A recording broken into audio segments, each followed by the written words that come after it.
Donc moi, après les études, mon père dit non, tu vas pas partir au Canada, tu vas partir aux Émirats. Ah, parce que tu voulais aller au Canada au départ. Oui, je voulais tellement aller au Canada. Ils reviennent là, mon beau-frère et ma soeur, ça fait 1 an, ils ont passé 1 an au Canada là. Ils étaient à Montréal. My dream was to be like a movie director, so I wanted to go and study in Canada. Because it's the best location for that. It's a nice location, I mean. Yeah. Okay. And then it's Canada, you know. But then he said no, go where your brother and sister are, you know. Okay. So I came here, and I'm here. Et t'es venu, t'avais quel âge quand t'es arrivé à Dubaï? Bah, à part si t'as pas envie de divulguer ton âge, mais parce qu'ils vont faire le calcul les gens, tu sais. No, but when I came, I went to the university here, but then I didn't finish that. Okay.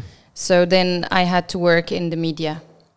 By coincidence. Can you imagine? Yes, by coincidence. By coincidence. Like, I never studied media in that time. Okay. So... Comment c'est arrivé? Comment? Okay, explique-nous, parce que ça, c'est intéressant. Yes. Actually, I was working in fashion as my first job. Yeah. And then I was like, no, it's not like I don't want this. I always wanted fashion. I always love fashion and I want to be there. And I always see myself like, you know, do modeling and stuff since I was little, you know. Okay. Then the working hours wasn't really suiting me much.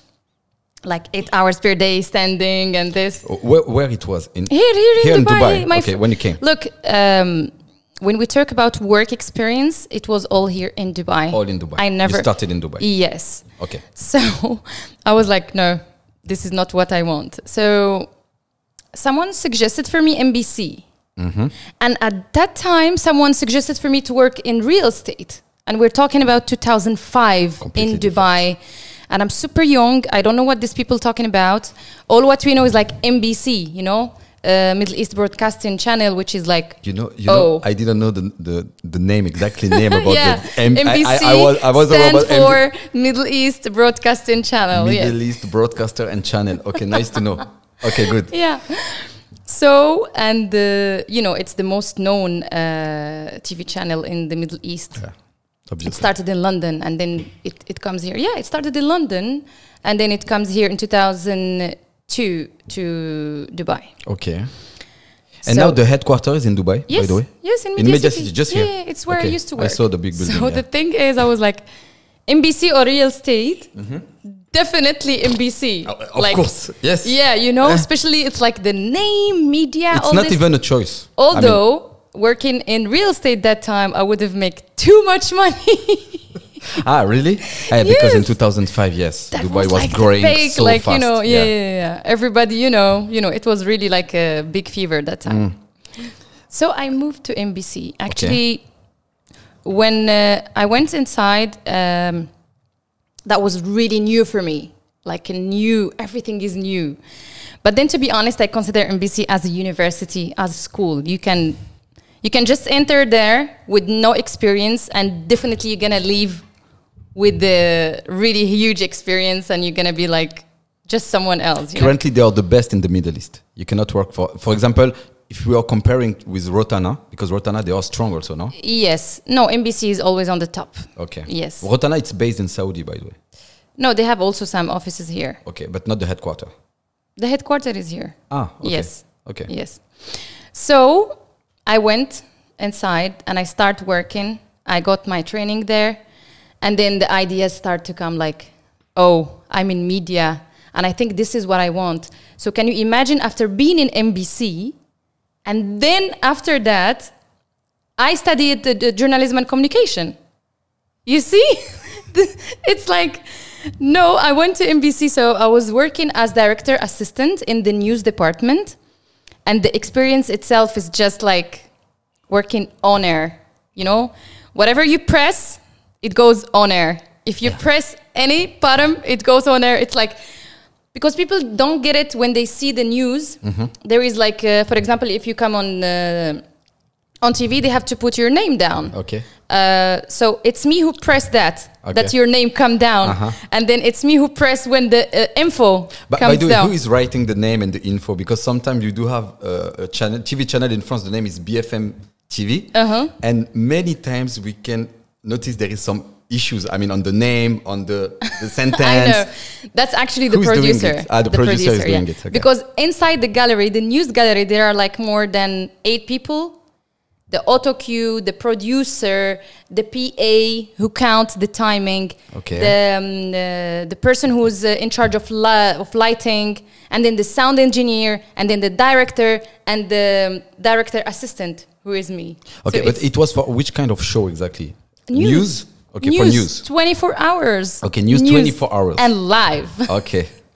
So the funny thing sometimes, as I told you, the bottom you click, it goes live. So sometimes my friend used to make fun of me when we are just sitting and watching TV, and then sometimes, you know, when you are watching TV, like black comes, you know? Mm-hmm. It's like the air is like stopped or something, and they're like, huh, maybe Jihan, she's the one who clicked that, and it's... Okay, so it's like a little bit dangerous to move. It is, of course. You know, the stress you have and the pressure that you don't have to do any mistake. Actually, no. If you do a mistake, you're out. But really, people, they are working 24/7? Yes. Because I know in France, it's not really like that. I think they are working from, let's say, maybe 5 a.m. until 1 a.m. or 2 a.m., but they have a gap where they are, you can watch exactly the same thing, or maybe it's like something in... No, you know... en rotation, tu vois ce que je veux dire? Yes, but NBC and Al Arabiya are one group. So Al Arabiya as well. Al Arabiya TV, yes, okay. Al Arabiya... I didn't know it, but I am sure at 100% there is a lot of people who are watching this video, they don't know it as well. So it's good for them to Al know Arabiya that. and NBC, they are one group, actually, the same building even, you know? There is a group name, no, maybe it's for radio, ARN. For radio, they have a lot of radio, Virgin, but for maybe TV, it's something different. TV it's different, yes, okay. yes. Okay. So my work was like, have really too much pressure, and it was live, and it was only news, and programs as well, but that goes also under like news programs, you know? Okay. So, but then I had, of course, the opportunity to get training in many departments there. That's why I told you NBC, it's like school, it's like university. You definitely will learn, you know? So I was trying to do the camera, to know what is that. And then, you know, when you are in the gallery, you have to know the angles, the shots, everything. So you learn. Slowly you learn. And then they give you also chance to take training. For example, I went to the sport training. I did the training in the weather forecast. And yes, so it was 4 years of my life in this beautiful TV channel. And it was amazing, to be honest. And then I felt like, let me do something new.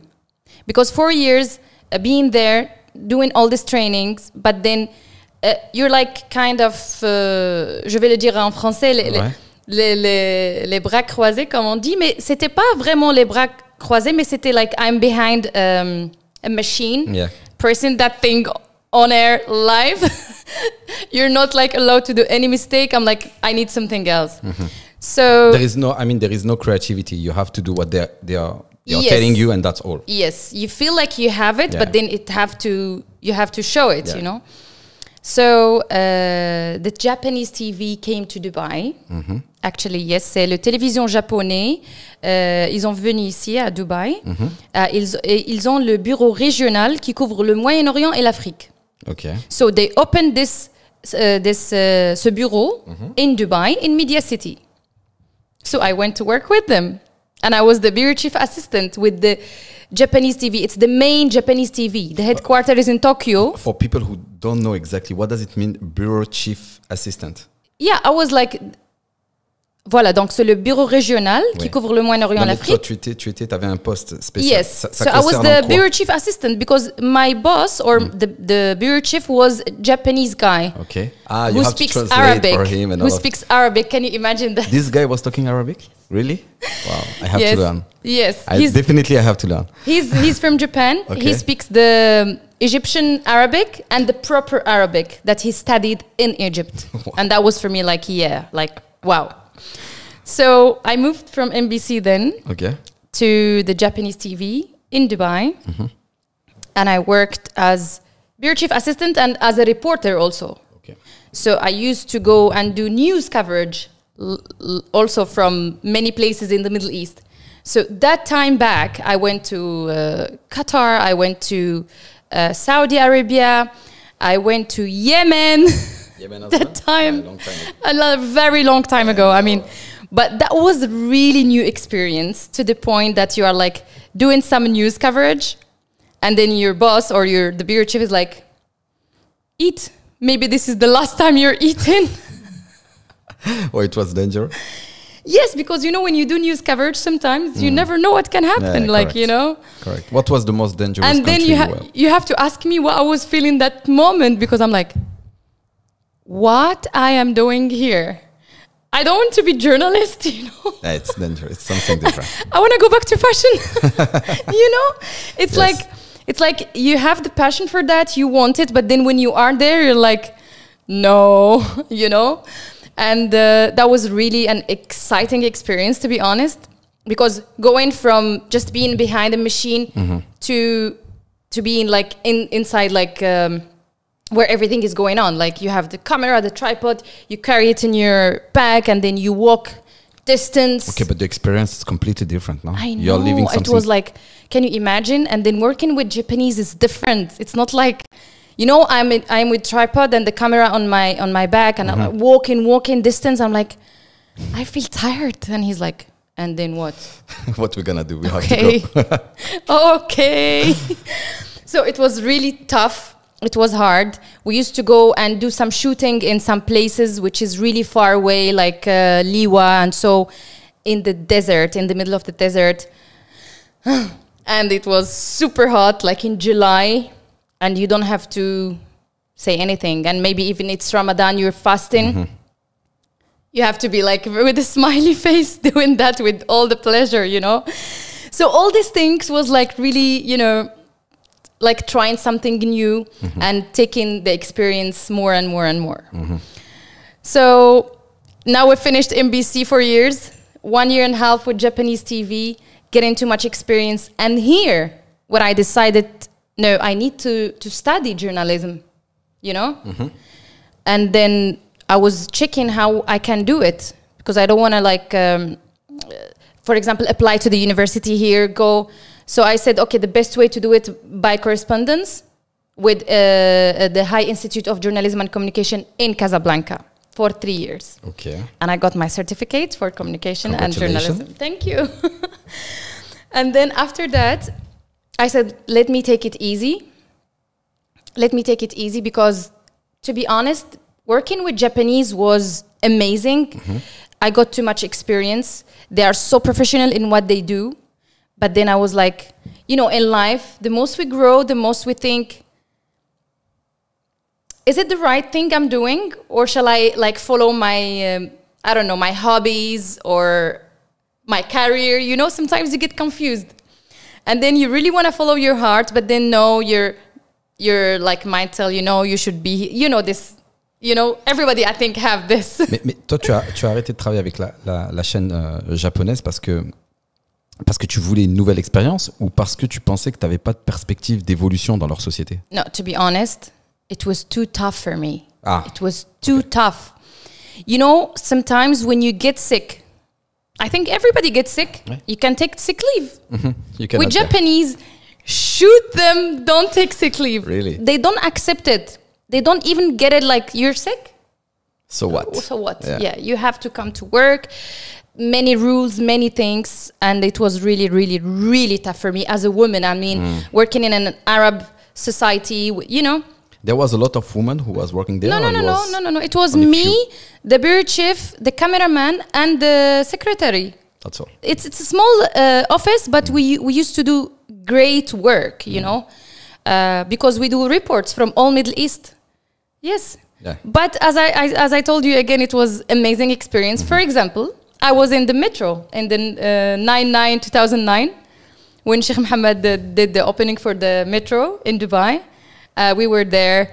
I went to Saudi for the KAUST, King Abdullah University in Thuwal. for the opening. That was really amazing, you know. Donc ça te permet quand même, malgré tout, même si c'était difficile, de vivre en live des moments importants du Middle East. Exactly, Voilà. yes. Par exemple, comme tu disais, l'ouverture du métro ou en Arabie Saoudite. Enfin, tu couvrais des moments importants. Yes. Et donc, même s'il y avait une difficulté, quelque part, quand même, ça te laisse des super souvenirs dans ta tête. Of course, and many things. It's sometimes I was crying, sometimes I was laughing. Many funny things happened because the bureau chief speaks in Arabic, and sometimes something happened like. Mais ça doit être ouf quand même de voir un japonais yeah, because parler sometimes arabe. we're standing and people ask, "Where are you guys from? Which TV is this?" I'm like, Yaban in Arabic, and they're like, Yaman? I'm like, no, this is a Japanese TV.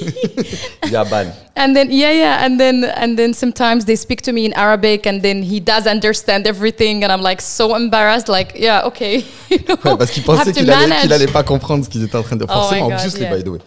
But Okay. it was amazing experience. Donc après, tu as voulu faire autre chose parce que c'était compliqué quand même. That's the thing. Yeah. After all this, I was like, But autre chose ou jumper dans une autre chaîne de TV? no, I said, let me take a moment.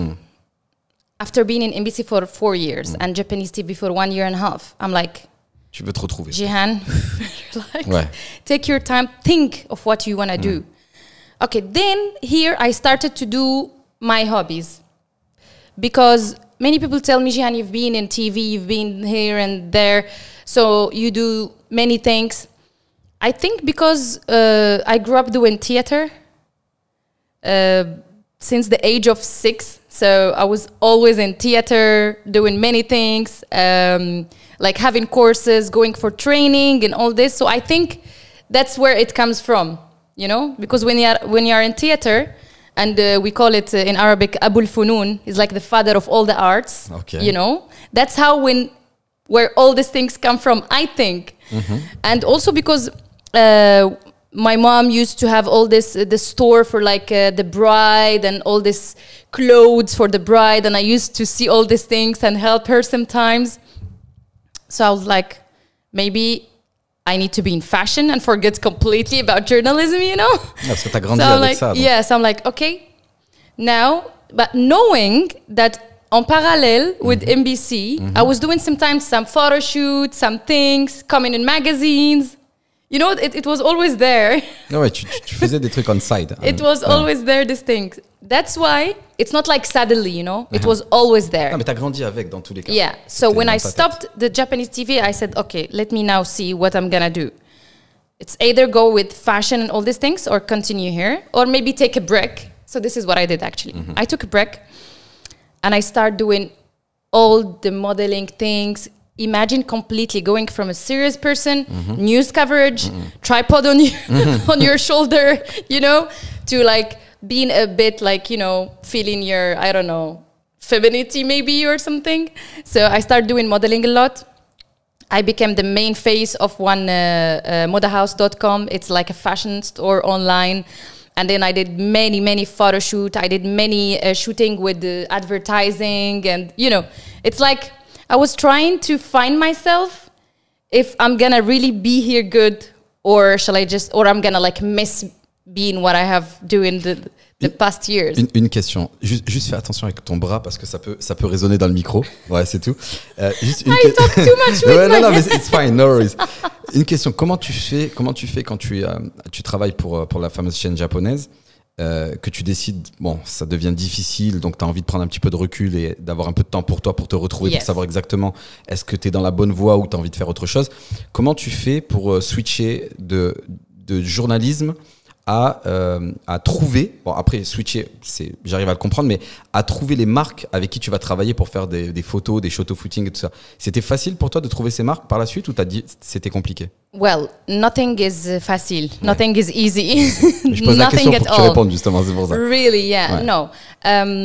I started like slowly. That's why even people now, when they want something in media, they ask me, I always guide them. And even some people, they're like, we are here, we are new in Dubai, we want to be in fashion, I want to be a model. How can I do it?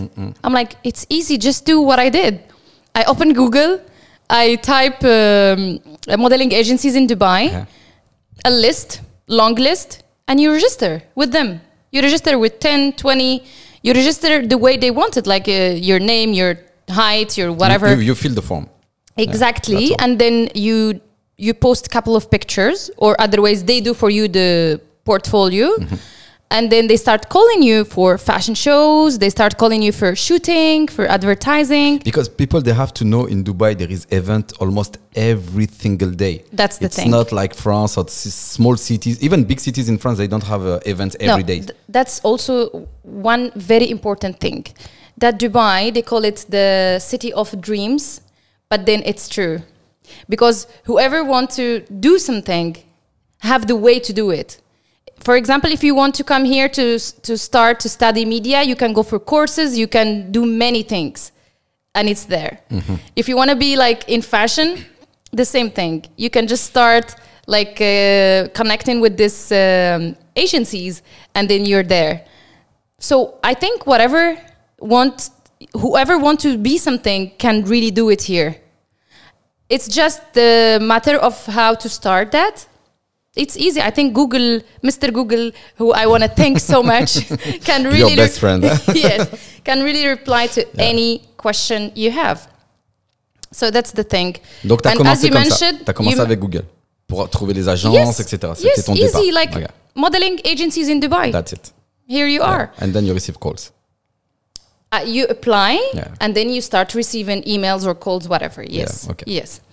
And as you mentioned, in Dubai, there are always events happening, and in different fields. Like, yes, in economy you have events, in fashion you have events, in the food section you have events. So it's happening. It's happening. Yes. And yeah, so that was the answer for your question. Like, how did I didn't actually switch. I told you I was doing in parallel. Like, while I'm in MBC, I was always in magazines and doing some photo shoots. Donc t'avais déjà les connexions. C'est pas t'as arrêté MBC ou t'as arrêté la chaîne japonaise. No, because rien. You know, it's like your hobby. You're doing your career, you're building it, you're making it more strong, but then en parallèle, you're doing your hobbies. Exactement. Donc voilà. So yeah. C'est exactement ce que je suis en train de faire avec toi. C'est que j'ai un travail. J'ai un travail toute la journée. Bravo, et là, on fait des podcasts, ça. on fait ça, on fait des vlogs. Keep it up, keep it up. C'est ça, mais il faut faire ça. Vraiment, il faut faire ça. Il faut s'engager. Le temps passe vite. Yes. Spécialement à Dubaï. Je sais pas and I'm so impressed by the way, like the setup and everything is amazing. Thank you very much. It's just the beginning, by the way, but. Non, bravo. Non, mais on a une bonne équipe. Bravo, keep it up, keep it up. Excellent. Merci beaucoup. Okay, so yes, so I started doing these things, fashion, and then from. Please, you have to be with me in each step. Ah, t'inquiète pas, je vais pas lâcher l'affaire. Je vais pas perdre le fil. From doing fashion, and then I start to think, I need to have my own brand of fashion. You know? Ah, c'est normal. Yeah, and then I was like, so I started thinking of that, and then I was like, okay, I'm gonna start a line of fashion, Moroccan dresses. The simplest one. I mean, at that time also, ce que tu connais, on va dire. Yes, but the difference I had in my brand, that c'était des caftans marocains prêts à porter. So I did ready to wear that time. Okay. It's not like if someone wants something, I need to take the measurement and all. Normalement, un caftan, ça se fait sur mesure tout le temps, la majorité du temps. But my idea, my brand was light stuff. Okay. You know, not really the... Like light jalaba, light kaftan. Because in order to suit with the weather of Dubai, no? Yes. Yeah, because it's so hot here. Yes. So it was light that any woman can buy it really. And I started online and it was going amazing. So yeah, I had my brand before that called G Mademoiselle. And it was really doing well. Okay. And you know, sometimes that's the thing also. Have an idea, do it. Don't wait. Ouais, non, Don't wait. Non, mais c'est une très bonne résolution ce qu'elle dit là, parce que beaucoup de gens ont des idées et j'en ai fait partie, j'en fais même encore partie aujourd'hui. On a plein d'idées, on a envie de faire plein de choses, mais le problème qu'il y a, c'est qu'on se remet trop en question et on hésite à se lancer. En fait, il faut se lancer pour commettre les premières erreurs tout de suite. Et puis comme ça, au moins, dès qu'on commet les erreurs, on essaie de plus les reproduire et on avance et on fait vraiment quelque chose. Mais c'est vrai que le grand problème de la majorité des gens, c'est de faire de first step. Et le first step, il y a beaucoup de gens qui ne le font pas et qui le feront jamais en vérité. C'est vrai, oui. Et une chose de plus, c'est que you didn't ask me, you've been doing theater, but then what about here? Ouais, non, c'est vrai. Bon, après, on en a déjà parlé, toi et moi, ensemble, il y a très longtemps, mais je t'en prie, vas-y, dis-nous pourquoi. Qu'est-ce qui s'est passé après? Oh my God, this is like, okay. So when I came, the first thing actually I was looking for is like theater. But the thing is, or let's say, I'm not going to call it the problem I faced, but then I couldn't find any theater. But it's a kind of problem. But now there are many. But now I mean, talking... 2005, 2003? 2003, 4. 3, 4. 4, actually, 2004. So I'm like... Unfortunately, I'm going to stop the training of theater and all these things. But you can see it's always in me, you know? It's always there. Mm-hmm. So, as I said, NBC, magazines, photo shoot, this and that, you know. So it's two things, like my career and my hobbies. But it's still always inside me, this thing of theater, acting, wanting to be an actress. It's in me, okay. You know. Et donc, t'as fait quoi alors? À ce moment-là, tu voulais reprendre ça? Tu voulais... No, actually, I've been in many Arabic TV series. Ah, okay. Yes. Ah, okay. Yes. You did something at least. I was actually waiting for the proper opportunity to do that. Okay. So after doing my fashion line and all these things. After or during the same time? No, after. I mean, like now we are going step by step. Yeah. So NBC, Japanese TV, after Japanese TV, a break. Yeah. And then after the break, doing all this modeling and things that I want or my hobbies, then I created my line of clothes. And then I joined a company, which is a production company. Mm-hmm. So in the production company, you know, back in the days, not like now, anything can be filmed with the phone. So back in the days, it was like a production company who can do corporate videos and video clips and TV series and movies as well. So I was mainly on the department of corporate video. So I was working, and then, you know, with time, you get too much experience, and you start really having the knowledge of many things. So during my work in the production company, we used to do post-production for many TV series that's broadcasted on NBC and many other Arabic TV channel like Abu Dhabi TV and all, and the Rutana and Dubai. So during that time, I started to go for castings, but for acting, I mean. Mm-hmm. Because I used to go for castings to be in advertising or in a photo shoot or something, but now I'm like, that's my thing, it's in me. That's the thing that I want to tell people. It's not like something that I switch or I'm just like, I want to be an actress. I want to be this. No, it's in me. It's since my childhood. It's there, you know? Because when you do theater since that really early stage in your life, so it's in you, you know? So I went for the casting and I've been like selected and I started my first TV series. It was coming on NBC4. Like, interesting.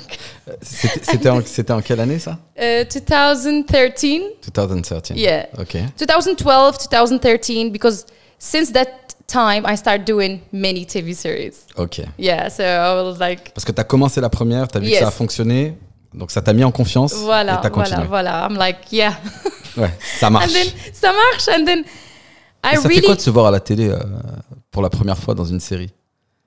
Well, it's something different, to be honest. C'est bizarre. And yes, and the feedback, like some people, they were like, Jihan, we see you more in like TV or series, but many people, they were like, wow, we like to see you like an actress that suits you more. You know, I'm like, okay, now what I'm going to do with my life?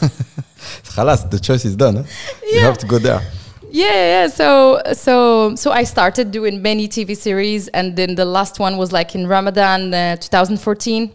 And it was in many Arabic TV channels. Mm-hmm. And then the challenge here in Dubai, that actually Dubai, the nice thing about it is the multi-culture and the multi-nationalities.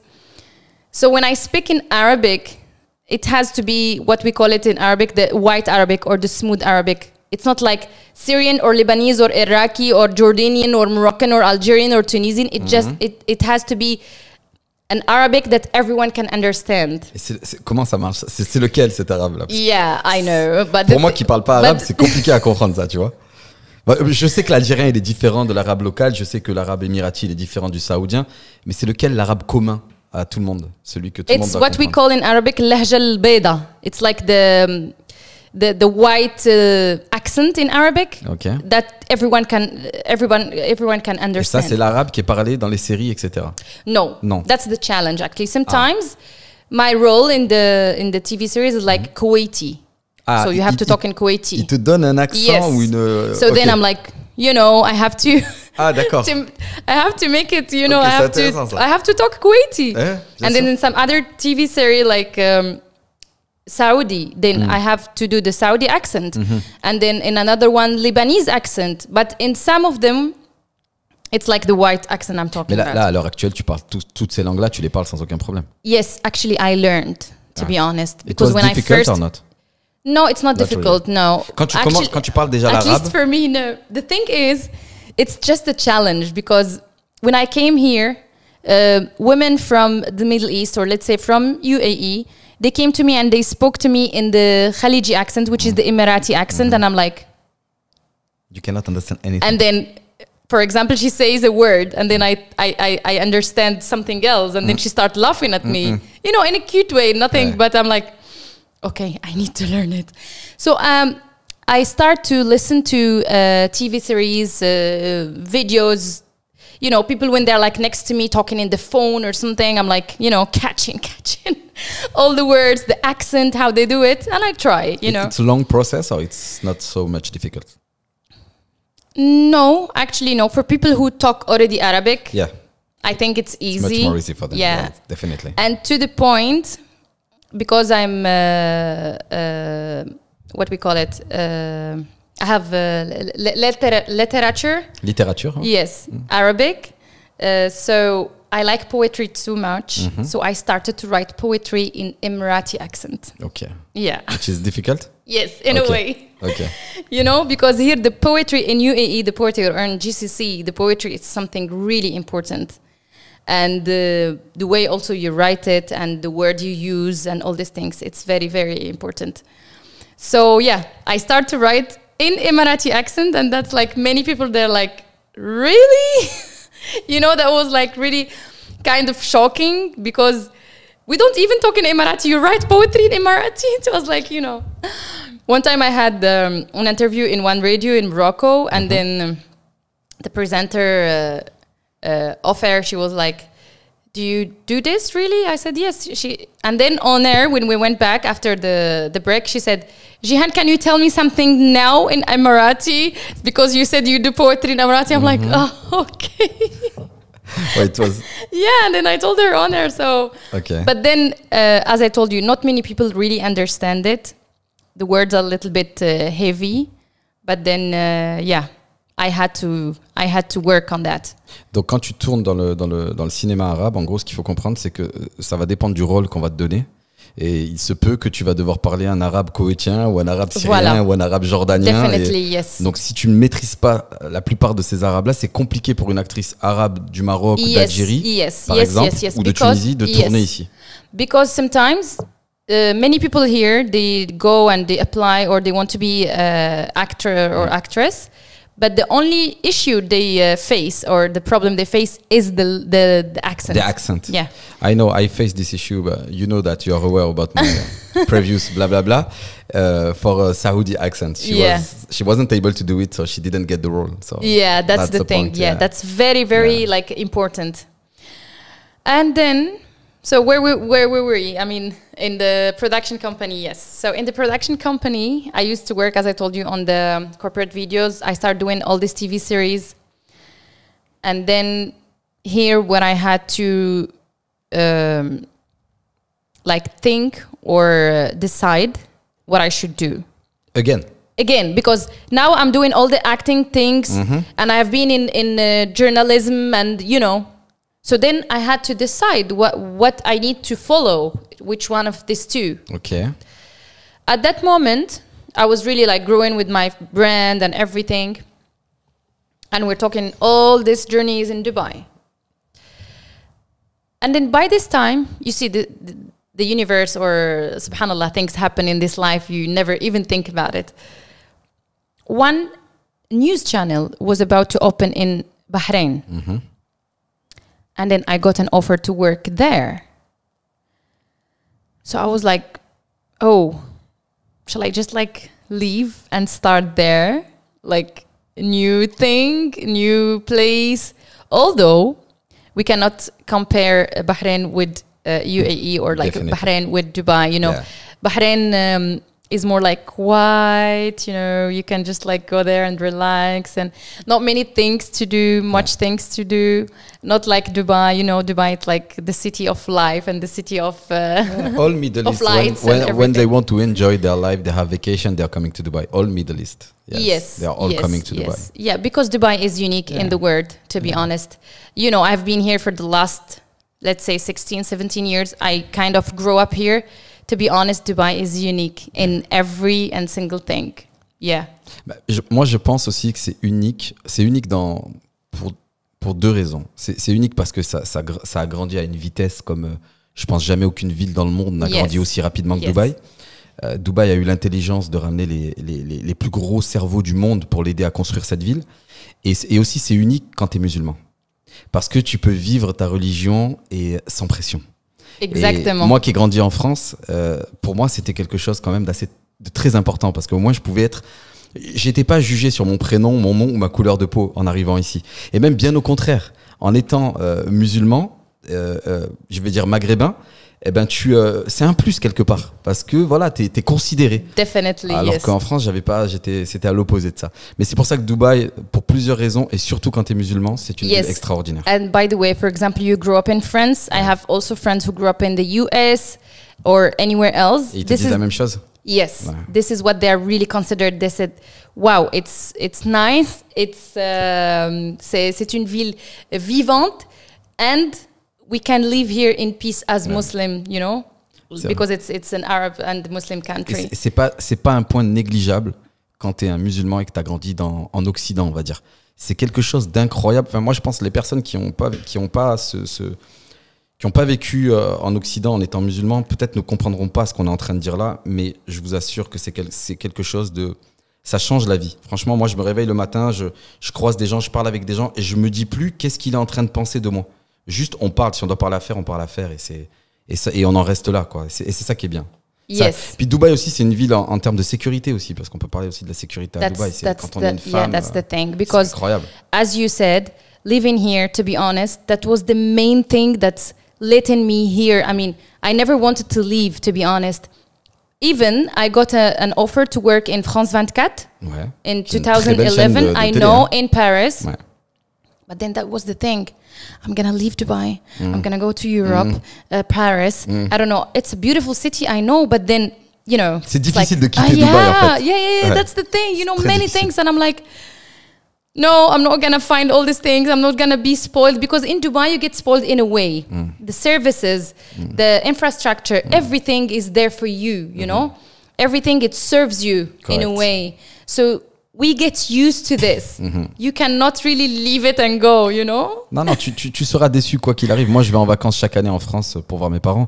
Et c'est clair que, en fait, quand tu vis à Dubaï, tu travailles à Dubaï. Je sais pas si ça te le fait quand tu retournes au Maroc, mais moi, You wanna go back quickly. non, ouais, c'est ça. C'est que en fait, non, tu te rends même pas compte à quel point tu évolues quand t'es à Dubaï, parce que tout va tellement vite que tu travailles, t'es là, tu regardes pas le temps passer. Et puis d'ailleurs, on vieillit.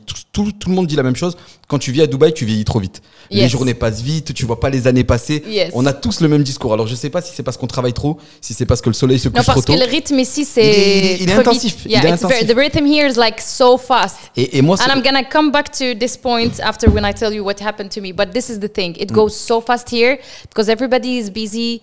Everybody is in his own thing because of the multinationalities. Like, we're not like in one place that, you know, we can really have things that we have it in our countries, you know, because here the multinationalities are making this difference, you know. Yeah. That's why life goes so fast. Non, à Dubaï, il y a un melting pot incroyable, il y a un brassement des nationalités. Il y a plus de 200 nationalités à Dubaï et tout le monde travaille ensemble, tout le monde est convivial et a envie de faire de l'argent, du business, et c'est pour ça que ça grandit vite. Yes. Après, je mettrai un petit bémol, c'est qu'en dehors du travail, dans la vie dans la vie en général, c'est vrai que c'est assez communautaire quand même. Les communautés, elles restent un petit peu entre elles, malheureusement. Yes, mais sinon, dans le travail, le melting pot se fait parfaitement. Et ce que je voulais dire, c'est que quand je rentrais en France en vacances, quand je rentre en France en vacances tout court, je me rends compte à quel point j'ai évolué ici.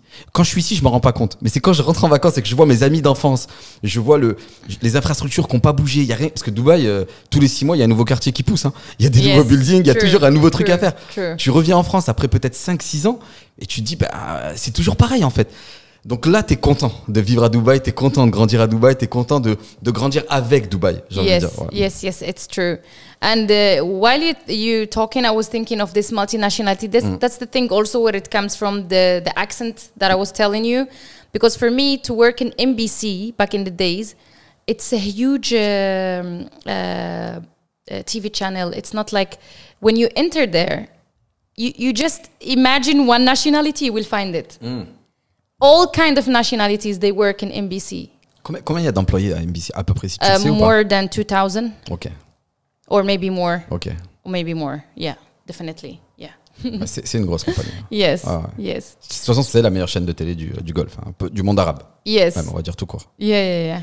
So the thing is, of me moving, look, I refused in a way, you can say, to work in France 24. It was actually it was too much matter of leaving Dubai. I wasn't really comfortable with that.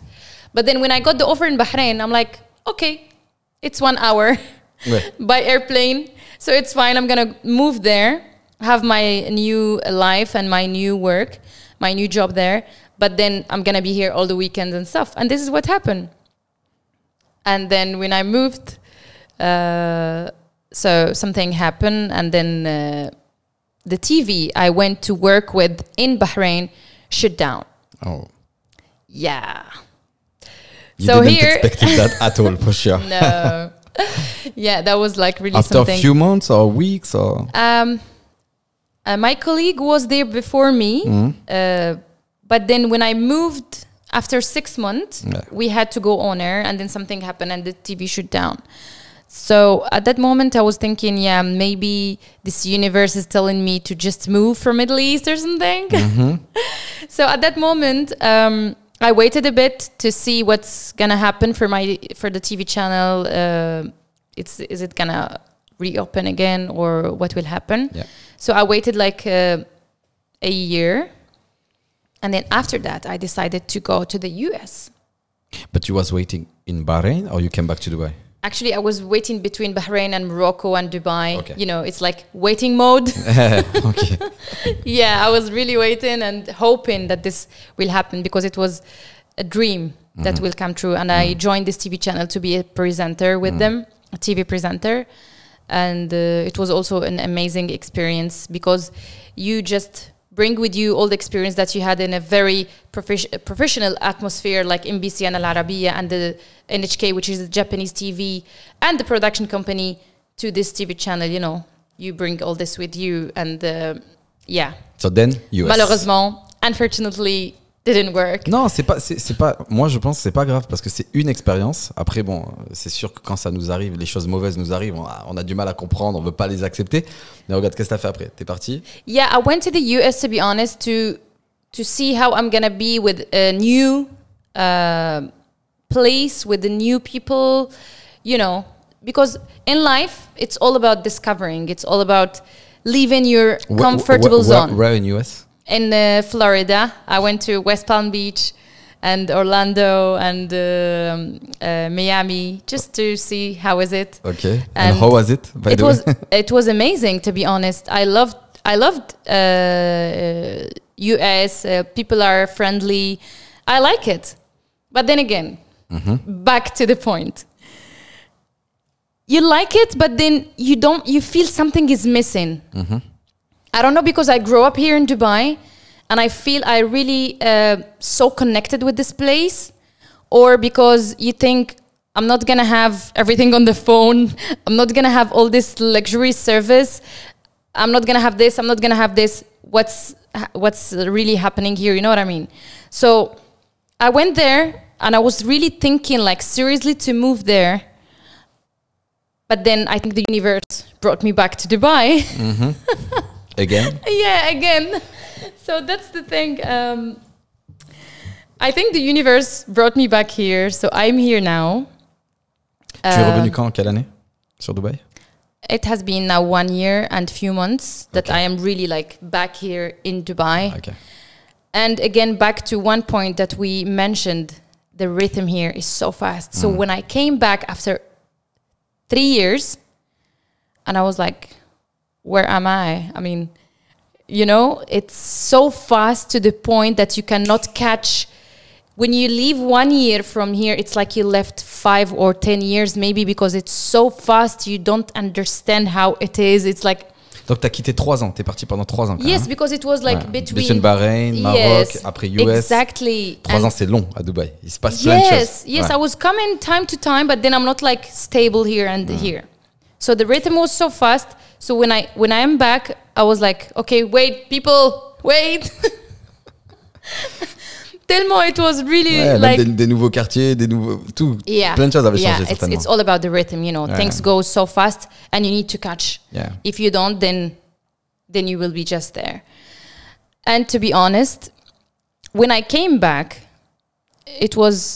I'm gonna say it was kind of hard and difficult, and I felt like starting from zero, from the scratch. In, let's say, a new place. It's not a new place. I grew up here. I know everything. It's my place. But then because of the rhythm that is really fast and people keep changing, and as you told me before, like, you're one of the people who stayed here all this time. Yes, 16 years. It's a very long time. Yes, I know. But then... you know, most of the people I know in Dubai, I know maybe just the lawyer I told you before. Yeah. The legal consultant. Otherwise, except that guy, but I don't know then 16 anyone. years, I'm telling you, like, part by part. That's why I didn't even stop talking. No.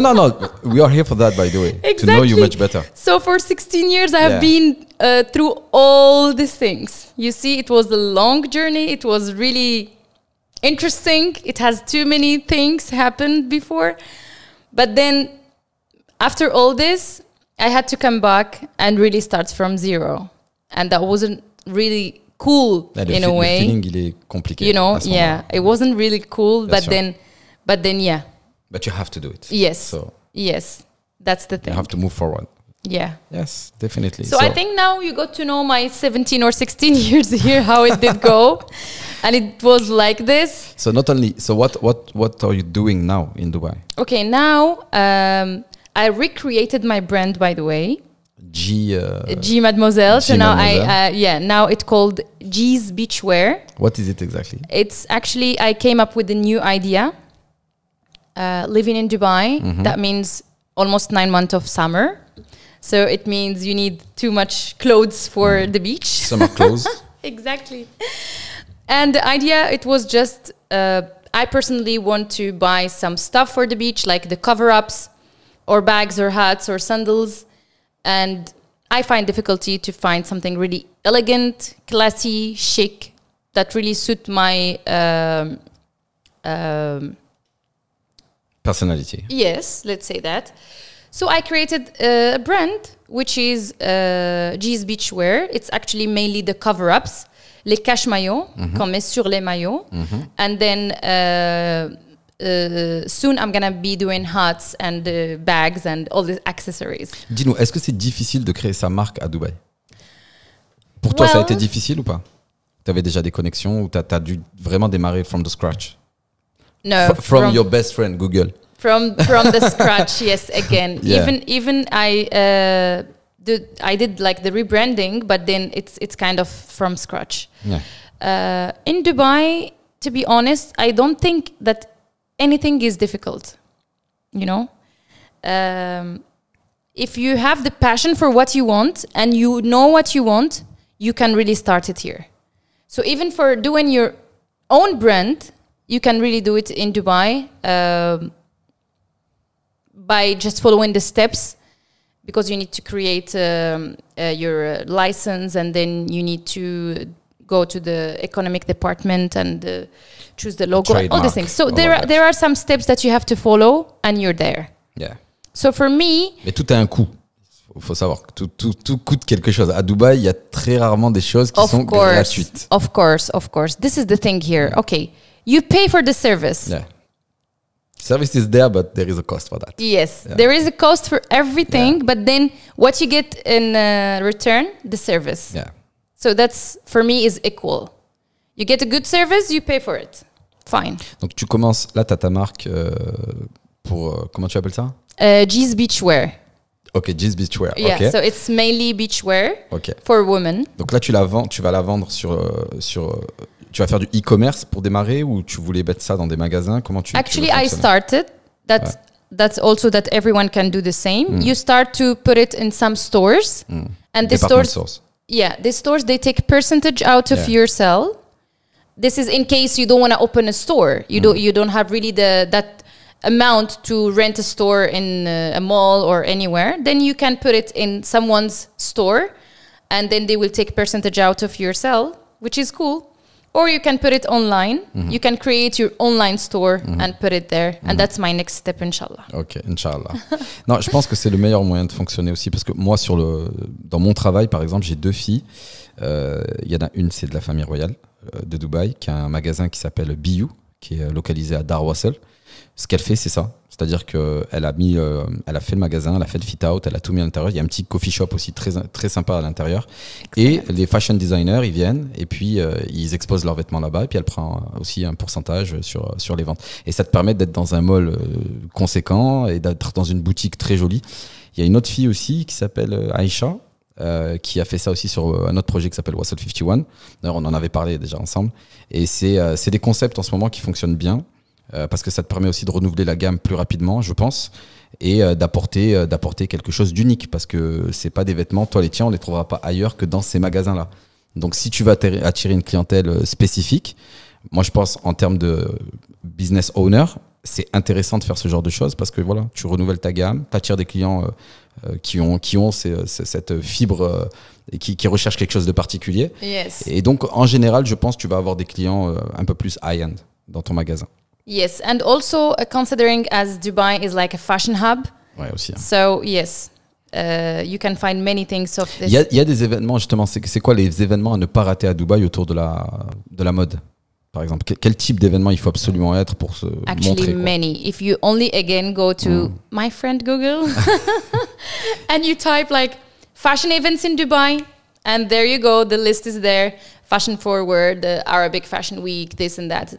Too many events happening in Dubai about fashion. And that's the good thing, again, as I told you, in everything you have events. Even if you write down events about food in Dubai, and then you're going to have the list. Event about, as we said, fashion, about, I don't know, technology, anything. Même real estate aussi, on a le Cityscape aussi pour le real estate, etc. Yes. Je sais que tu connais beaucoup d'influenceuses aussi à Dubaï, très. Bon, toi déjà, tu en es une avec un nombre conséquent de followers sur Instagram. Je crois que t'as plus de 200 000 followers sur Instagram, si je dis pas de bêtises. Mais tu connais aussi des fashionistas, tu connais des influenceuses. Est-ce que tu peux nous expliquer déjà comment tu as fait pour rencontrer tous ces gens-là? On a une amie en commun aussi qui s'appelle Lamia, et Lamia Ménal, dont j'espère, normalement, c'est prévu qu'on fasse le podcast demain. Avec elle dans sa galerie d'art qu'elle a ouvert à Dubai District. Comment toi t'as fait pour avoir tout ce microcosme d'influenceurs et de fashionistas autour de toi? C'est dû à quoi en fait? Okay, so the thing is again back to the point of Dubai, and the amazing thing here, as much as these events are happening, as much as you connect and meet people all the time. So here also you were saying that everyone in his like territoire ou bien. But the good thing about Dubai as well is connecting. If you attend any kind of event, you will definitely connect with 2, 3, 4, depend on your personality maybe. Definitely. But then the good thing here is that you connect very easy in any kind of events. And this is how I got to know them. Some of them I know them from before, and now they become a fashionista or blogger. And some of them, they're new, and I got to know them through these events, because I always attend many kind of events, and this is how we get connected. Ok. Et est-ce qu'il y a un secret de fabrication, entre guillemets, bon, je pense qu'il n'y en a pas, mais c'est une question que je pose quand même, pour avoir énormément de followers? Comment, mais des vrais, je parle pas des... Parce qu'on sait qu'aujourd'hui, beaucoup de gens achètent des followers, etc. Bon, c'est facile à voir sur le nombre de likes, sur les photos et tout, on peut vite s'en rendre compte. Moi, je pense qu'en moyenne, après, parce que c'est quelque chose que je regarde souvent, si par exemple, tu as 1 million de followers, en général, je pense que les gens ils font à peu près 15% de leurs followers en likes. En général. Donc, si par exemple, tu as une personne qui a 1 million, 2 millions de followers, disons 1 million et qu'elle a que 2000 likes, c'est pas normal. C'est qu'à un moment donné, elle a dû acheter ses followers. Et puis en plus, maintenant, il y a les comptes validés aussi, avec le bleu, je sais pas comment tu appelles ça. Yes. Comment, d'après toi, tu pourrais, si tu es quelqu'un qui a envie de créer sa marque ou qui a envie de travailler dans la mode et qui a envie de se faire connaître via les réseaux sociaux, est-ce qu'il y a un genre de secret de fabrication pour pouvoir attirer un maximum de personnes à se connecter à toi, à te follow? Ou c'est aléatoire pour toi? Tu penses que ça dépend de ta personnalité, de ta marque, ou vraiment il y a quelque chose à faire? Il faut poster souvent, faut faire des connexions avec d'autres influenceurs, peut-être. Definitely. Ce qui va te permettre d'attirer leur base de données également. Definitely. And this goes for either Instagram, YouTube, whatever. The connection, number one. Number two, as it's the fever now, all this social media platforms. Oui, parce que justement, excuse-moi de te couper, parce que le Instagram, j'ai envie de dire dans le Golfe, mais spécialement aux Émirats, mais c'est une machine de guerre. Je veux dire, tout le monde est connecté sur Instagram. Yes. Même Facebook, aujourd'hui, les gens, ils y vont pas trop. Yes. Donc ça aussi, Instagram, c'est the place to be, quoi. Si tu veux te faire connaître via les réseaux sociaux, soit sur Instagram aux Émirats. Exactly. And this is also one of the things I do as my work now as a freelance media consultant, because I meet people who want to grow their business or they want to promote either individual or companies. And now the proper way to do it is through social media platforms. Some people are still in the traditional way, doing it the old way, and it doesn't work, to be honest. So many people now, they're like, okay, we want to be on Instagram and we want to be on, what's that yellow thing? I'm like, yeah, it's Snapchat. Nah. Je l'ai, mais j'y vais très rarement. But the thing is, they don't even know. They're like, what's that yellow thing? I'm like, yes, Snapchat. Okay. Anyway, so the fever now is social media and, as you said, Instagram. So whoever wants to do any kind of business, it's preferably to have an Instagram page, which is a business page for their business, and work on it properly. How? First of all, people who have and they are capable to able to pay for some other company to do for them the content, the images, the right images to be posted, the timing of posting, all these things. It takes you to have a clean account with real followers, but then you have to work on it. How? As I told you, to do all these things and then do the promotion, pay for the promotions, or you can have a company who can do this for you and you pay them monthly basis. So depend on you. But then you have to focus and work and give your energy and everything and pay a little bit of money, or maybe that's how you will start, but then you have to invest in that. And this is how you're going to have real followers, and you're going to have interaction, and people will know about your brand. Because I'm not going to say unfortunately, but this is now the only way how people can know about you. Ah oui, c'est beaucoup plus vendeur aujourd'hui d'avoir des followers sur Instagram ou alors de faire des collaborations avec d'autres influenceurs qui ont des followers sur Instagram, plutôt que de payer de la publicité, on va dire, classique sur des panneaux d'affichage ou autre, où tu sais pas véritablement qui ta publicité va cibler. Parce qu'en plus, Instagram aujourd'hui te propose d'avoir des statistiques des personnes, où est-ce qu'elles habitent, la tranche d'âge, etc. Donc c'est quand même assez ciblé en termes de publicité. Actually, les panneaux et tout, that still work as well, but not as much as Instagram. Because now everybody is on the phone. Like most of the time, even our third time that we call it the third time that we have it for our own, we spend it on the phone. Correct. So yeah, so the best way, or maybe the easy way that will connect you directly with the consumer or with anyone is the social media. Non, je suis d'accord avec toi, mais encore une fois, je pense sincèrement que Instagram, si tu cibles bien tes influenceurs et que tu regardes bien leurs statistiques, ta publicité va être ciblée. Je te donne un exemple. Par exemple, je travaillais dans des applications mobiles avant de faire le taf que je fais maintenant. D'ailleurs, j'étais moi aussi localisé à Media City. Et on avait un software qui était super intelligent, super intéressant. C'est-à-dire qu'en gros, on customisait des applications mobiles pour des business. Par exemple, j'avais signé avec Paul Café. On va prendre le cas de Paul. Aujourd'hui, tu vas chez Paul Café, tu télécharges leur application. C'est notre software, en tout cas de mon ancienne boîte, qui est à l'intérieur. L'idée du software, c'est quoi? C'est qu'en gros, on va connecter notre software au POS, au point of sale du vendeur. Et quand le client va rentrer dans le magasin, on va lui demander s'il a l'application mobile. Donc, forcément, s'il l'a, il va dire oui. Donc, quand il va consommer, à la fin, on va prendre son numéro de téléphone, on va rentrer son numéro. Et avant qu'il consomme, excuse-moi, il va passer le order, on va mettre par exemple s'il a commandé un café au lait, un pain au chocolat, je sais pas moi, une chicha menthe, même s'ils en vendent pas, j'ai une connerie. Donc le POS, le point of sale, il va enregistrer tout ce qu'il a acheté. Ça fait que quand il va payer, ce client-là, le système va garder en mémoire chaque item qu'il a acheté. Ça veut dire que si demain, par exemple, Paul Café, il décide de faire une campagne promotionnelle uniquement sur la chicha menthe. Toi, par exemple, tu fumes pas de chicha menthe. Moi, je fume une chicha menthe.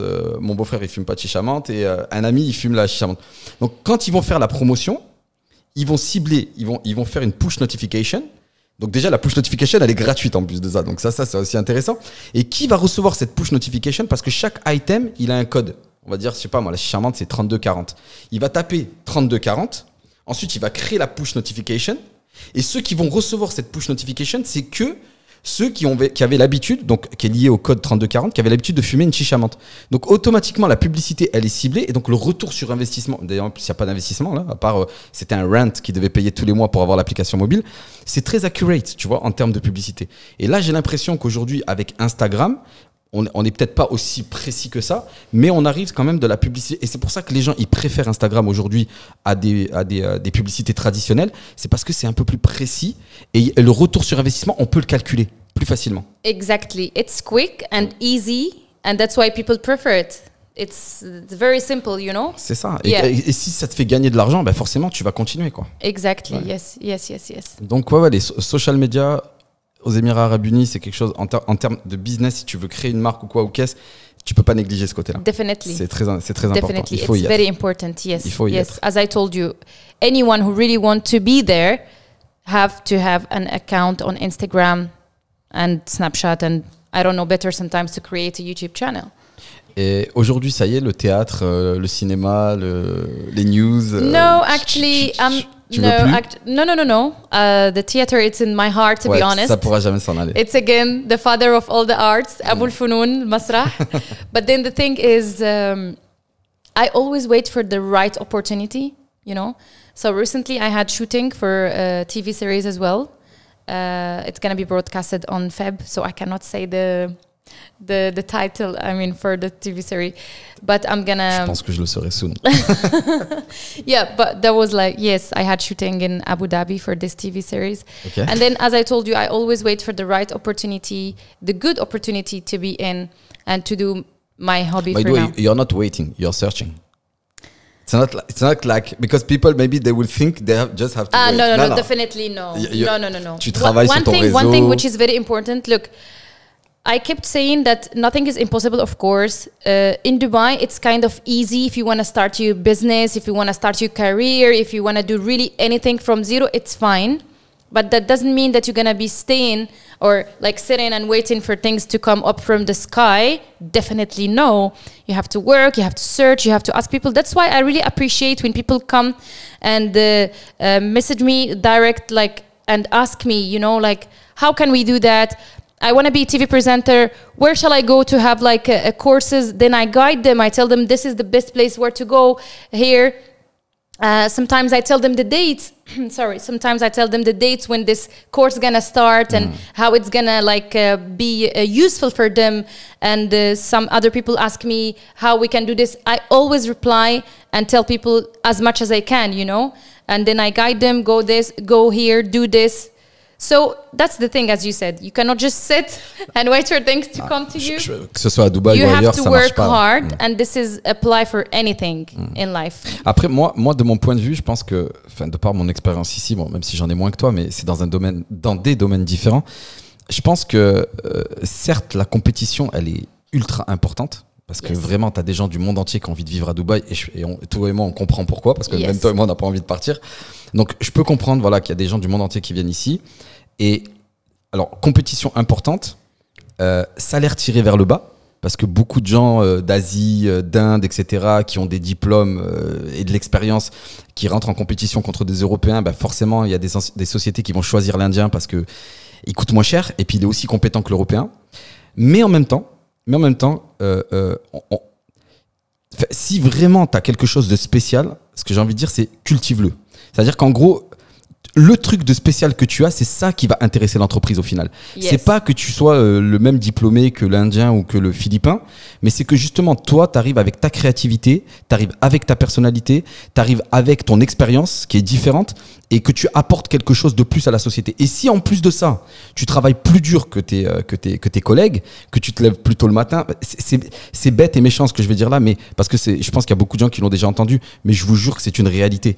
Si tu te lèves plus tôt le matin, tu viens plus tôt que tes collègues, tu pars plus tard que tes collègues. Je dis pas que tu vas le faire tout le temps, mais si tu le fais, par exemple, moi personnellement, je l'ai fait la première année dans ma société. Je connaissais pas le métier, je venais à 7h30, mes horaires c'est 8h, 4h. Je venais à 7h30, je partais des fois à 20h le soir. J'avais pas à le faire, mais je le faisais parce que je voulais être meilleur que les autres. Je voulais leur montrer que j'avais pas besoin forcément de leurs conseils et que même leurs conseils, à la limite, c'est bien s'ils m'en donnaient, mais ils m'en donnaient pas. Mais imaginons qu'ils m'en donnent, ben, ça m'intéressait pas. Pourquoi? Pas parce que j'étais arrogant, pas parce que je voulais leur faire croire que j'étais meilleur qu'eux. Non, juste parce que je voulais garder mon identité. Et je pensais que j'avais été recruté par rapport à mon identité et j'ai bien fait de faire ça. Donc chaque personne qui se sent différent et que quand elle rentre dans une entreprise, elle se dit ouais, mais moi j'ai envie. Ils se mettent tous en costard cravate. Moi je m'habille pas trop en costard cravate. Moi je suis plutôt différent. Garde ta différence parce que c'est ta différence qui va faire que tu vas te démarquer de tous ces gens-là et que peut-être on va te repérer parce que tu es différent. Donc ça, c'est des choses importantes. Être différent, c'est pas grave. Travailler plus que les autres, ben, ça, il faut le faire. Et ça, il faut le faire peu importe que tu sois à Dubaï ou ailleurs. En vérité, c'est toujours pareil. Et croire en toi, c'est aussi quelque chose d'important. Yes, and many people think that I'm coming from a different culture, from a different society. That's the thing here. You can c'est grâce à ça que tu vas trouver quelque chose peut-être. No, but you can also easily like get here. I mean, you can easily what's the word? Like you can easily be here. It doesn't have to do with your culture or from where you come in, you know. Just like know what you want and you're gonna do it. Ouais. That's the thing. Et travaille, fais-le quoi. Because here it fits everyone. That's the thing. That's what I want to say. Like, it fits everyone. Since we have more than 200 nationalities, then... Ouais. Non, le problème, il vient ni des nationalités, ni de tout ça. En fait, le problème, il vient de toi et ta volonté. Voilà, c'est ça. Qu'est-ce que toi, tu vas apporter? Quelle valeur ajoutée tu vas apporter à l'entreprise dans laquelle tu vas travailler? Voilà. Juste pense aux personnes qui cherchent du travail à Dubaï, parce que je pense qu'il y a, moi, vu que je parle français, forcément, il y a beaucoup de francophones qui vont écouter ce podcast entre toi et moi. Et d'ailleurs, depuis peu, je reçois souvent des messages de j'ai envie de venir travailler à Dubaï. Est-ce que tu as des conseils à me donner? Qu'est-ce que je pourrais faire? Par quoi je pourrais commencer? Franchement, s'il y avait des conseils à donner quand tu viens d'arriver à Dubaï, je sais pas, par quoi commencer? Je sais pas, parce que chaque histoire est différente. Voilà. T'as vu, toi, t'as raconté ton histoire, je vais raconter la mienne. Elles sont toutes différentes. Mais tente ta chance, quoi. Le seul truc que, à la limite, j'ai envie de dire aux personnes qui ont envie de venir travailler à Dubaï, franchis le pas. Fais le premier pas en avant. Voilà, do it. Commence à venir. Do the first step, yes. Voilà, do the first step and see what will happen. Et n'hésite pas à le faire. Même si c'est pour un mois, ben fais-le quand même. Parce que moi, quand je suis venu avec, pour être transparent avec les gens, je suis venu avec un mois d'hôtel payé, un billet d'avion one way. J'avais même pas le retour. Wow. Et j'avais 1500 € dans ma poche. Alors ouais, tu vas dire 1500 €, ça va, t'avais 1500. Non, mais à Dubaï, 1500 €, c'est pas grand chose. C'est 6000 dirhams. Honnêtement, les 6000 dirhams, tu peux les claquer en une semaine. Si tu fais le compte, tu vas manger à la cantine, tu vas manger au Zuma. Dans la soirée, tu les as claqués, tu vois. Ou la petite maison le midi. En une journée, midi, soir, ça y est, c'est fini, t'as plus d'argent. Donc 6000 dirhams, c'est pas beaucoup d'argent. Mais si comment dirais-je, t'as un objectif en tête et que tu t'y tiens, il y a moyen de faire quelque chose. Parce que voilà, il faut faire des connexions, il faut discuter avec les gens. Yes, and one more thing that you've mentioned now that people, they say, for example, you cannot keep your money, this and that. The thing is that I'm saying you can manage. If you want, you can manage. Depend about your lifestyle. Et ça dépend aussi par rapport aux gens que tu côtoies, souvent. Parce que si tu côtoies que des gens encore une fois, qui traînent au Zuma. J'ai rien contre le Zuma, mais tu vas au Zuma, c'est 300 € le bill pour la soirée. Yes. Si ton But that's the thing. entourage. Why I said you can manage. For example, you can just leave your normal life, go to your work, come back, go to your gym, and then go out in the weekend. You cannot. You don't have to go out every single night. Ouais, you know. Même si tu vas aller, tu fais une sortie le week-end. Je te jure qu'en un week-end, tu peux te faire éclater très vite. Non, mais je te jure, ça peut aller très vite. Non, sincèrement, tu traînes, si ton week-end, tu le passes à DIFC, là, où il y a Gate Village et toutes ces places-là, ça peut aller très vite. Je suis d'accord avec toi. Moi, je pense que si tu veux venir à Dubaï, en partant de rien, c'est toujours possible parce qu'il y a des gens qui disent, ça y est, le marché, il est down et tout. Le soleil se lève pour tout le monde. Exactement. Yes. Pour moi, pour toi, pour tout le monde. Donc, tente ta chance et n'écoute jamais les gens. Fais ce que tu as à faire. Voilà. S'il y a un film que je devrais donner en référence à toute personne qui se dit putain, je sais pas si j'ai le courage d'y aller, je connais personne, regarde À la recherche du bonheur. Moi, je l'ai regardé 10 fois ce film-là. Et il y a une scène dans le film quand Will Smith, il dit à son fils à un moment donné, il veut jouer au basket. Je sais pas si tu te rappelles de cette scène. Et il n'arrive pas à marquer des paniers. Et il lui dit en gros, je veux pas que tu deviennes basketteur, range-moi ce ballon, etc. et tout. Et après d'un coup, il revient sur ce qu'il dit et il lui dit, tu sais quoi, si tu veux devenir basketteur et que c'est vraiment ton rêve, va au bout de tes rêves. Et même moi, en tant que ton propre père, j'ai pas le droit de te dire ce qui est bien ou pas dans ta vie. Parce que finalement, même nos parents, ils grandissent avec leurs propres limites. C'est vrai. Donc même quand ils essayent de te guider dans ta vie, même s'ils essayent de faire le meilleur, te donner le meilleur de ce qu'ils peuvent te donner, ils vont te le donner, mais avec les limites qui se sont imposées à eux-mêmes dans leur vie. Donc, chacun a ses propres limites, chacun a ses propres rêves. Donc, va au bout de tes rêves. Ça ne veut pas dire que tu es égoïste si tu n'écoutes pas tes parents ou ton entourage. Ça veut juste dire que tu as envie de vivre ta propre vie. Et peut-être qu'un jour, ton entourage seront ultra fiers de toi, de ce que tu as fait dans ta vie. Tu vois. Donc, il faut y aller, il faut tenter sa chance. Definitely. Et I'm always Dubaï, c'est the place to be pour moi aujourd'hui, franchement. Yes, you're totally right. And then the thing, it's like what you create. It's like if you're gonna be successful, you're gonna be successful in France, in Paris. In France, in Canada, in the US, and here in UAE. It doesn't have to block you or something. So it's how you create it, how you create your happiness, and then just come here. The sun is like 9 months per year. Vitamin D, so you're gonna be always happy. En été, c'est dur quand même. En été, des fois, si tu n'as pas l'habitude, c'est dur. Mais bon, c'est yeah, we get used to it, and then actually, it's that 3 months of the summer, let's say. Ouais, moi, je pense que si tu connais pas, t'as jamais vécu dans la région. Je pense qu'à partir de la mi-avril à, disons, la mi-octobre, allez, fin septembre, c'est chaud. Yes, I know, but then the most hard 3 months is June, July, August. Definitely. It's gonna be maybe hard for people, who didn't really. L'été dernier, on a eu, en tout cas moi j'ai vu dans la voiture affiché 54 degrés. Je crois que c'était le plus haut que j'ai jamais vu depuis que je vis là, l'été dernier. Wow. Je l'ai vu 2 ou 3 jours d'affilée, 54 degrés. Et je mens pas, je vous assure, je mettrai peut-être un screenshot là. Non mais je dois l'avoir dans mon téléphone parce que je l'ai pris en photo, ça m'a tellement choqué que c'était incroyable. Non, les températures à Dubaï sont ultra chaudes en été et surtout l'humidité qui est difficile à supporter en fait. Yes, that's true. But I still believe that some people, they really love the hot weather, like me. Hey. Yeah, the one problem that I faced to move anywhere else, to be honest, is the weather. I cannot stand cold weather. So. Donc heureusement que tu n'as pas été vivre au Canada alors. Finalement. Yeah, le choix de venir à Dubaï, c'était mieux. Exactly, yes. Parce que là-bas, je crois que tu as 6 mois d'hiver intenses quoi. À Montréal, en tout cas, c'est très très dur. Yes. Enfin, je le sais par procuration via ma sœur qui est sur ma gauche.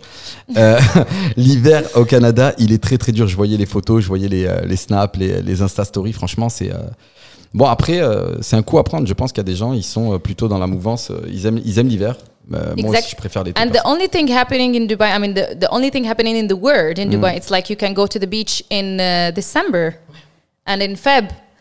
That's not happening anywhere else. Il n'y a pas beaucoup de pays au monde, je pense. Que tu peux faire ça. J'avoue.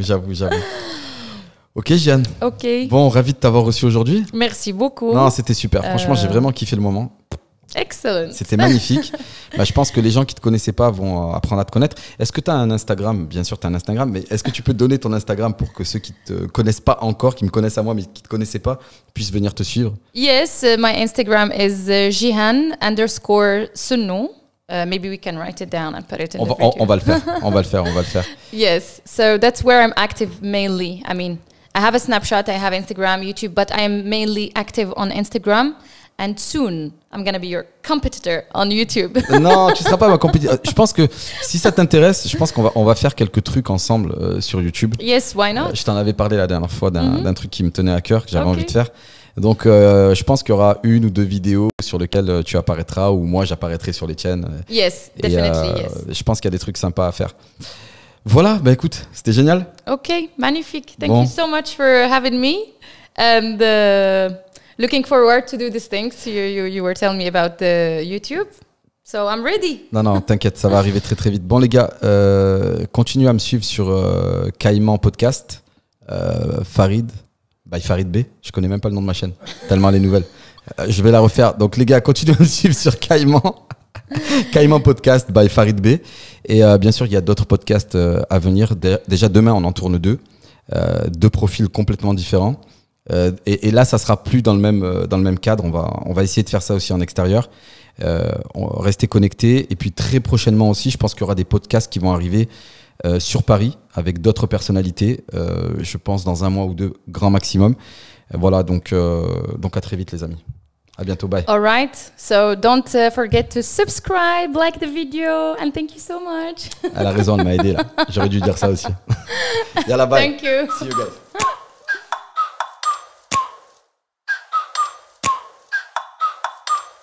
Like, ride with me if you ride with me, you can slide with me if you feel like 550.